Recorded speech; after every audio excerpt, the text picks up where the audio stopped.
The simple astrologer ప్రేక్షకులకు నమస్కారం. ధర్మ సందేహాలలో ప్రశ్న, కలత్ర దోషం అంటే ఏంటిది?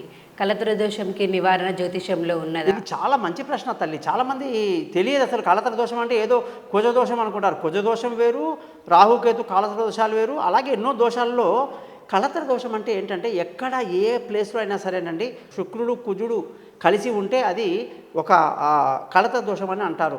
ఈ కలత్ర దోషము భావాల మీద కూడా డిపెండ్ అయి ఉంటుంది. అంటే లగ్నంలో ఉన్న శుక్ర కుజ పరిహారాలు ఒకలాగా ఉంటాయి.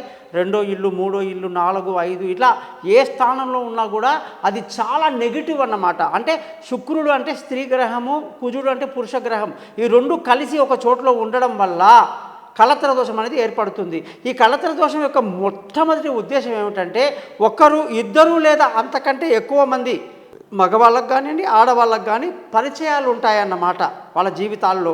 కాబట్టి కలత్ర దోషం ఉన్నప్పుడు మనము దాని నివారణ కింద కుజగ్రహానికి శుక్రగ్రహానికి పరిహారం చేసుకుందాం. దానివల్ల కలత్ర దోష నివారణ చేయొచ్చు. అలాంటిది ఏదైనా ఇబ్బందులు ఉన్నా డౌట్స్ ఉన్నా నన్ను కాంటాక్ట్ చేయండి. మీ నమస్కారం, మీ గోపాలయ్య గారు.